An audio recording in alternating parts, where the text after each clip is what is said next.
Foreign Minister, Kingdom of Saudi Arabia, Prince Faisal bin Farhan Al Saud, Honorable Foreign Minister of China, Wang Yi, Royal Highnesses, Honorable Foreign Ministers, Excellencies, ladies and gentlemen. First of all, let me welcome you with great joy and happiness on this 48th Foreign Ministers OIC meeting. And it's being held in Islamabad at a time when we are celebrating our 75th anniversary of our independence. So I want to warmly welcome you. I hope you have a great stay here. And from the people of Pakistan, they are overjoyed that all of you are here and on this special occasion. Today I want to especially congratulate our OIC members because of a landmark resolution passed in the United Nations declaring 15th March as a day to combat Islamophobia.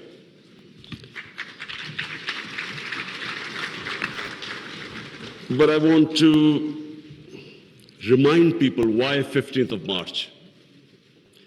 15th of March was a day when a gunman walked into a mosque in New Zealand and shot dead 50 people. Why did he shoot them? Because he felt that all Muslims were terrorists. Where did this Islamophobia grow and was allowed to keep growing? After 9/11. What happened after 9/11? Unfortunately, this narrative of Islamic terrorism, Islamic radicalism, this narrative went on unchecked. Respected foreign ministers, I have spent a lot of my life in England, touring all over the world as an international sportsman. And I understand the Western civilization probably much better than most people. I went to university there and then used to spend half my year playing sports in the summer in England. Now I saw this growing. After 9/11, this Islamophobia kept growing. And the reason was, I'm sorry to say, that we, the Muslim countries, did not do anything to check this wrong narrative. How can any religion have anything to do with terrorism? How was Islam equated with terrorism? And once that happens, how is the man in the street in Western countries, how is he supposed to differentiate between a moderate Muslim and a radical Muslim? How can he differentiate? Hence, this man walks into a mosque and shoots everyone he could. Unfortunately, what should have been done and wasn't, the heads of Muslim countries should have taken a stand on this. But instead, a lot of our heads of state kept saying things like, well, we are moderate. The moment you say you're a moderate Muslim, you automatically say that there is some extreme form of Islam. Our head of state at the time, after 9/11, he coined a phrase called enlightened moderation. I understand English better than most. I still don't know what it means. Enlightened moderation was a term to appease those who were relating terrorism to Islam. And unfortunately, as a result, there was this perception that there are different types of Islam. there's some radical Islam, there's some moderate, there's some liberal Islam. There is only one Islam, Islam of our Prophet Muhammad sallallahu alaihi wasallam. There is no other Islam. In human communities, in every human community, you have your moderates, you have your liberals, you have your conservatives, you have your fanatics. Every human community has that. The man who walked into the mosque in New Zealand clearly was not a normal person. So, but why no other human community was branded with their religion? 1.5 billion people branded by these terms. And there always should be self-criticism, because that's how you improve.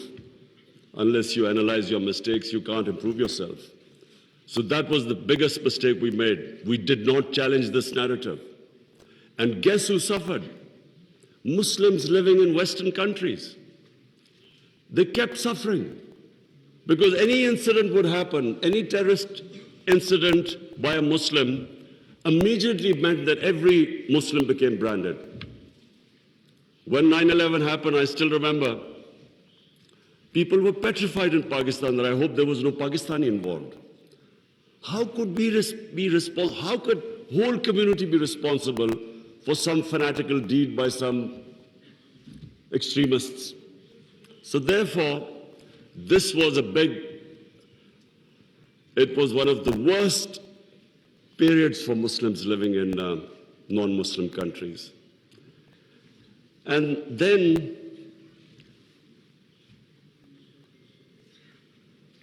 in 1989, there was a book called Satanic Verses, written by a Muslim who knew, because he came from a Muslim family, he knew the reaction in the Muslim world amongst the Muslims if he insulted or mocked or ridiculed our Holy Prophet, peace be upon him. But what happened after 1989 was, rather than again the Muslim world coming up with an intellectual narrative, trying to explain to them that why do we feel, why are we so hurt when our Holy Prophet is ridiculed? Why does it hurt us so much? Living in and knowing the Western societies, I knew why they couldn't understand, because they do not treat religion like we do. Jesus Christ is not treated the way we in the West, the way we treat our Holy Prophet here. So they couldn't understand what was going on. Why were there demonstrations? Why were there death threats to Salman Rushdie? So they kept thinking that the Muslims do not allow freedom of expression. So Muslim world is intolerant. It doesn't allow freedom of expression.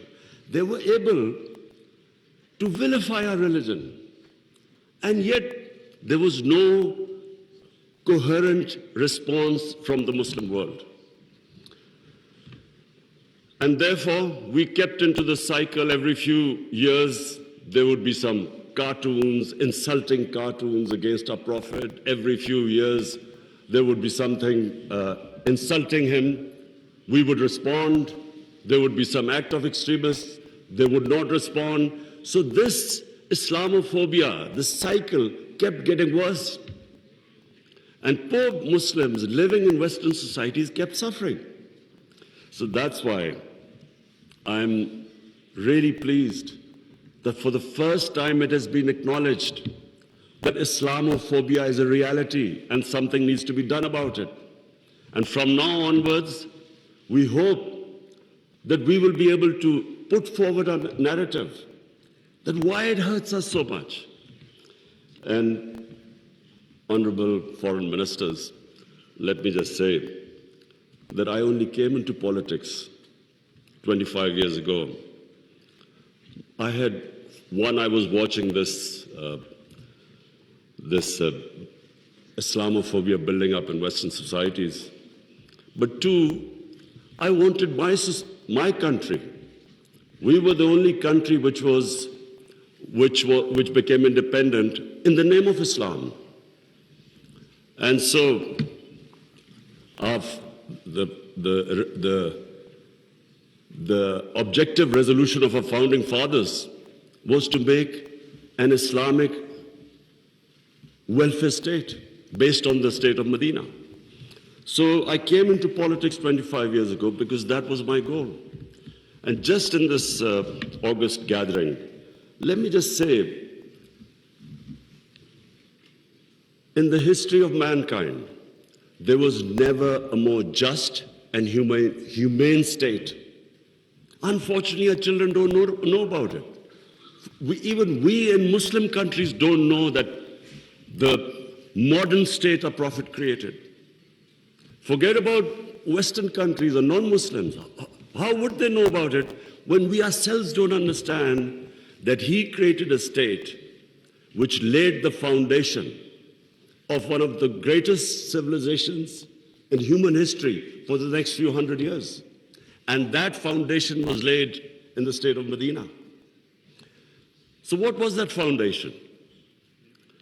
This is again what most people don't understand. And I'm glad that Foreign Minister Wang Yi is here, because I want people to understand what was it that caused this great revolution, one of the greatest revolutions of all times. The state of Medina was one of the greatest revolutions. What was it? Number one, our Prophet was given the title in our holy book, the Quran, as Rahmatul lil Alameen, mercy for mankind, not mercy for Muslims. He came as a mercy for mankind. He came to unite mankind, not divide mankind.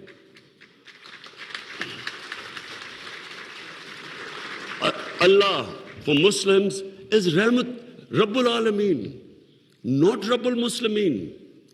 We do not understand, we Muslims don't understand the great mission our Prophet came in this world for, to unite humanity. The Charter of Medina was signed with Jews, with Christians, with Sabians, and with pagans. All became part of a human community. We don't even realize that in 10 years which the Prophet came to Medina and then he left this world, people think that it was, through conquests and through the sword. Hardly anyone knows that in these 10 years, there were only about 1,200 people who were killed in battles. In these 10 years, 1,200 people died and Islam spread all over Arabia. So it was a revolution of ideas. He created a new system. So the state of Medina, he created the best rule of law. The basis of a civilized society is rule of law. His saying that even if my daughter commits a crime, she will be punished. No one is above law. His saying that many nations before you have been destroyed, where the powerful crooks were exempted, were given immunity, and poor crooks were put into jail. If you look at the world right now, Excellencies, I can tell you, just look at all the poor countries. Look at the countries which have poverty. There will be one thing in common. They cannot catch the white-collar criminals. They only end up putting petty criminals in jail. This is the biggest problem which our Prophet, peace be upon him, predicted almost 1,500 years ago. The developing world is poor, not because they lack resources, because they cannot put the powerful criminals in jail. There's a fact-type panel report by Secretary General of the United Nations. According to this report, and this will shock all of you, that every year, $1.6 trillion leave the poor countries and end up in tax havens and in the developed world. $1.6 trillion according to the fact-type panel report of the UN Secretary General. Just imagine what is going on. Poor countries are being robbed simply because we cannot put the powerful criminals in jail. We cannot bring them under the rule of law. This is what our Prophet predicted. And this was the state of Medina where he set up this system of rule of law, no one above. And two of the first four Khalifas, two of the first four heads of state of Medina ended up in court of law. And one of the most revered and respected figures of Islam, who was the fourth Khalifa, he loses a case against a Jewish citizen because the judge refused to accept the testimony of his son. This was the justice system there, which laid the foundation of this great civilization. So what does it show? Number one,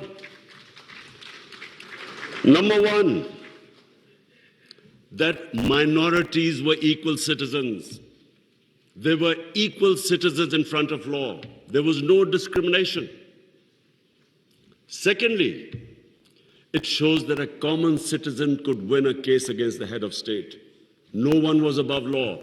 This is 600 years before the Magna Carta was signed in England, which was the beginning of the democratic struggle of Britain. And it took them years before they could actually bring their head of state under the rule of law. This is what happened in the state of Medina. It was ahead of its time. And then it was the first welfare state in the history of mankind. Compassion, humanity. It was a state which took care of its weak, its orphans, its widows, its poor people. It was the first time pensions were introduced in the state of Medina. They took care of the old people. A compassionate state. A state where they wanted to please the Almighty. How do you please the Almighty Allah? By looking after His human beings, especially the weak. This is what happened in the state of Medina. And today, I feel sad whenever I go to Scandinavia. I see what a welfare state should be in all over the Muslim world. Look at humanity there. Look at the way they look after the weak. In fact, sometimes I'm sad because they look after the animals better than some of us look after our human beings. And remember, He's Rahmatul Alameen, so whoever listened to His message, whichever human community will prosper. It doesn't matter because for all humanity, He brought the message of mercy. If you look at Switzerland, in the rule of law index, Switzerland is 99%. 99%. So with hardly any resources, it is one of the most prosperous countries in the world. So as I said, anyone who goes by the model of Medina will prosper. And then, quest for knowledge. Foreign Minister Wang Yi, you'd be surprised, one of our prophets saying, he said, even if you have to go to China to learn and quest for knowledge, you must go there. Now, first, China at that time was center of knowledge, but it meant even risking your life. Going from, at that time, Arabia to China meant you might not come back. So that was the quest of knowledge. You have to seek knowledge from cradle to grave. He sparked off this great knowledge revolution. For hundreds of years, the top scientists were Muslims because they thought quest for knowledge was a sacred duty. Look at the situation in the Muslim world today. How much do we have a quest for knowledge? And then we get so much, wherever you go, Muslims we imprison our women have no rights. And sometimes, it almost seemed that the US invaded Afghanistan to liberate their women. There was no other reason except to liberate their women. Somehow our women are in prison. Let me just tell you that it was a revolutionary move by our Prophet that women were given inheritance rights, they were empowered. In Europe, even 100 years ago, the women barely got their inheritance rights. 1,500 years ago, women were given their rights. And no one seems to know this. And sadly, cultural issues are equated to our religion. We cannot explain, sometimes Western people say, they confuse culture with religion. I'm sad to say in Pakistan, we discovered 70% of our women do not get inheritance rights. So we have especially had to pass law to enforce that women must get their inheritance rights. This is 1,500 years later. And no one knows this. Slaves, honorable foreign ministers, nowhere in human history has this happened. That slaves became kings. The Mamluks were slaves who became kings in Egypt. In India, there was slave dynasty, they became kings. Why? Because the Prophet said, treat your slaves as family members. Best to free them, if not, treat them as equal family members. So he was the greatest human being that ever stepped foot. There'll never be a human being like them. Anyone close to the Prophet became leaders. If you read the book, The Arab Conquest, everyone became a leader, whoever was near the Prophet. And our generations don't understand that, and neither have we been able to explain to anyone else. Let's not confuse Muslim imperialism with the 10 years of Prophet in Medina. Let's not confuse that, because that was not what the Prophet preached, where the Muslims went all over the world conquering. It is not what the Prophet's, the whole revolution was of ideas.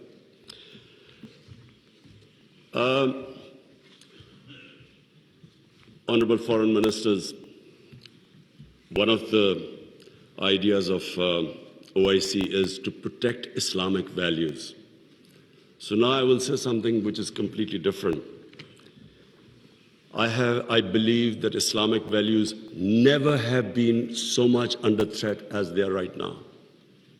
And I bring this to this August assembly because when I became the Prime Minister, I asked the police chief, asked him what the crime chart. I was amazed to note that sex crime, child abuse and rape is the fastest growing crime in this country. So we did further investigation. We discovered that the mobile phone, the sort of pornographic material available on the mobile phone to children, this has never happened in human history. So the material available is causing havoc in our society without us knowing. Parents don't know what's happening when the child goes into his room or something. They don't know what he's watching on his mobile phone. It is very important that this August forum, we should plan how to combat this, because it is already having a huge impact. We have a rise in divorces. We all know that the more vulgarity, the more a society gets permissive, it has a direct impact on the family system. One of the most important things about Islam is that our religion protects the family system. We have values like we respect parents. We have respect for our teachers. But the culture that is coming through, social media, we really need to think carefully, how are we going to protect our generations? I have formed in Pakistan a Rahmatul Alameen authority of scholars. The whole purpose is how are we going to give an alternate point of view to our children, cartoons. How do we, because children get influenced from that age onwards. How do we strengthen our children against this unpredictable social media revolution? How do we know where it is going? So I think that I thought at this meeting I should mention, because we need to start thinking about alternate media, how we can combat. You can't stop social media, but We can give our children, fortify them, strengthen them ethically and morally. Now I come to, two important political issues. One is Palestine and the other is Kashmir. Honorable foreign ministers, we have failed both the Palestinians and the people of Kashmir. I'm sad to say that we have been able to make no impact at all. They don't take us seriously.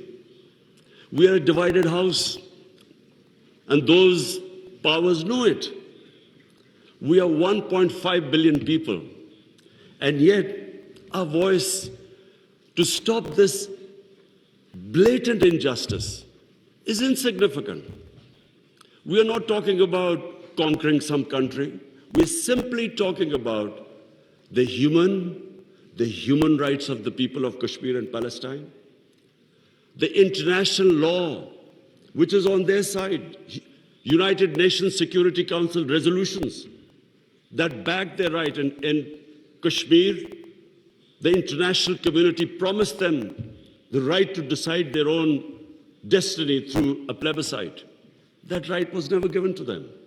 In fact, the special status of Kashmir was taken away illegally by India on 5th August 2019. Nothing happened because they feel no pressure. They feel we can make a resolution and then, back to our usual business. I'm not talking about altering our foreign policies. All of us countries have our different foreign policies. But on core issues, I'm asking the OIC that unless we have a united front, we will keep these abuses will happen. Like in Palestine, it's daylight robbery going on in Palestine. The only hope I have is now because of social media, first time in Western countries, there's awareness of what's going on to the poor Palestinians. That is so far much more than the OIC. It's the mobile phone and the spread of information of the injustices being done to the Palestinians. That is the best, at the moment, the best way to protect them, not us. In Kashmir, it's a war crime, according to the 4th Geneva Convention, to change the demography of an occupied land. India is changing the demography of Kashmir by making the Muslims from a majority to a minority, by bringing in settlers from outside. This is a war crime. Yet no one has pushed about it. Neither India has pushed nor Israel, because they think we are ineffective. So, honorable foreign ministers, let me just say that the way the world is headed, I'm afraid it's headed the wrong way. There's a Cold War almost started. There is a chance of world being divided into blocks. We 1.5 billion people, unless we are united, unless we take a united stand, we'll be nowhere. As what I'm scared to say where the future is headed right now. Before I come to Ukraine, I just want to talk about Afghanistan. It is extremely important that we stabilize Afghanistan. After 40 years, and no nation has suffered as the people of Afghanistan. 40 years of conflict. Finally, there is no conflict going on. The only danger now to Afghanistan is that through the sanctions and non-recognition, they might end up having a humanitarian crisis. Already the people are falling below the poverty line. Already there's a brain drain going on. So it's extremely important that we help the people of Afghanistan. And I say this because a stable Afghanistan is the only way, I repeat, it's the only way we are going to be able to stop international terrorism from Afghan soil. No other country is going to be able to do it. Let's not be delusional that some other country will come in and sort of through drones or something fight terrorism. It's not going to happen. The only hope is a stable Afghanistan government that can take care of international terrorism. I want to add a word of caution. Anyone who knows the Afghan character should be cautioned that please do not push the people of Afghanistan to do things where they feel that their sovereignty is being threatened. They are very proud, independent-minded people. They have always fought for their sovereignty for hundreds of years. They do not like the idea that someone is dictating to them. So I would caution that let's help them, let's encourage them, let's get them involved in the international community. And I believe that the people of Afghanistan are strong enough to evolve and go in the right direction. But please let's remember that the Afghan character does not like outside interference. And finally, I come to Ukraine. I'm, like I think everyone here and the rest of the world, we're all worried about what's going on there.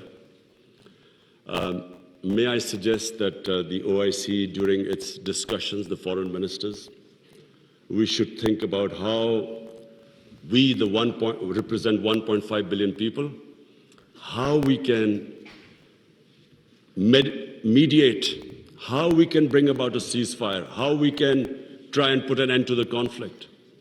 I'm going to meet His Excellency Wang Yi after this, and I want to discuss how maybe OIC, along with China, how we can all step in and try to stop this conflict, which is going to have, if it keeps going the way it is, it will have great consequences for the rest of the world. I have already, as the head of the government here, I can tell you that we are already suffering.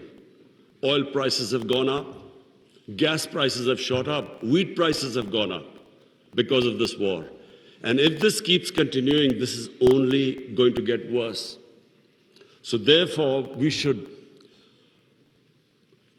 all the countries which are non-partisan, we are in a special position to be able to influence this conflict. So as I said, I would want the foreign ministers, Shah Mahmood Qureshi, please discuss with the other foreign ministers, and I will discuss with His Excellency, the Chinese foreign minister, how we can all, as a bloc, OIC and China, how we can influence the events in Ukraine and stop this and have some ceasefire and resolve this conflict. Lastly, honorable foreign ministers, let me again say what a pleasure it was to welcome you to my beautiful country. I want to end by saying, again, I repeat, that the world is moving in a direction which is sadly worrisome for all of us. In bloc politics, in Cold War, and let's just 1.5 billion people we keep underestimating the strength we have. Somehow we lack self-belief. As a sportsman, I can tell you that a team that has self-belief will defeat a team that is far more talented but doesn't have self-belief. We don't have self-belief. We somehow look to others to help us and get justice. But where the world is headed, it is extremely important that we get united and on certain core issues take a stand. And let's not be dragged into blocks, into the conflicts. We should stay as a bloc and show our power in bringing about peace rather than becoming part of some conflict. Thank you very much.